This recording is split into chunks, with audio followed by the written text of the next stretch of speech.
Ladies and gentlemen, welcome back to the Chopin Club.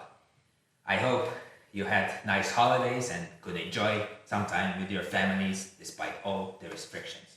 Today we are going to start another great series of Chopin's pieces, series of all Preludes. And we'll start with one of the most monumental works of Chopin, 24 Preludes, Opus 28. And by the way, it was one of the most requested works of Chopin by you in the club. So 24 Preludes were written at a very important time in Chopin's life. That was the time of early months of his relationship with George Sand.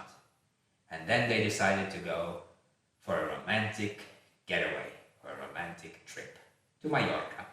And that was supposed to also benefit Chopin's health. So in autumn of 1838, they embarked on this journey with two children of George Sand from another man, for the previous man. And at first, they were very happy.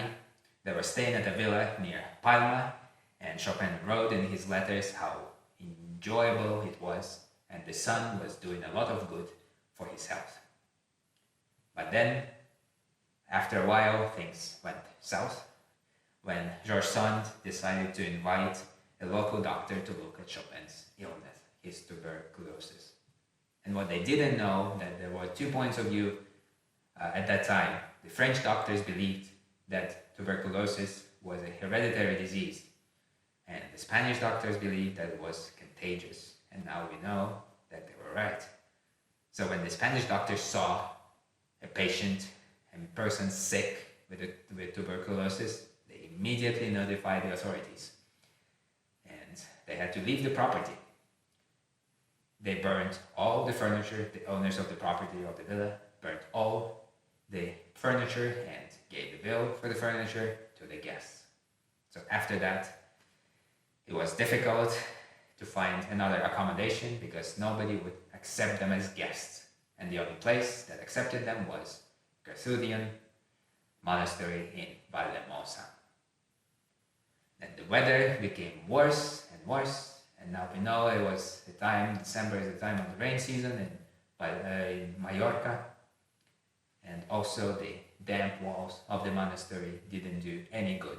It was the perfect environment for tuberculosis to thrive. Despite all of that, despite all his suffering, Chopin worked a lot and accomplished a lot. He composed many masterpieces, some of which we already heard during our series. And he also composed the preludes. Some of them were sketched a little bit before, but he finished the manuscript in January. So I have decided to play them by pairs, like Chopin himself played them during his recitals, and so that we can savor each one of them. So there will be major and minor prelude every day.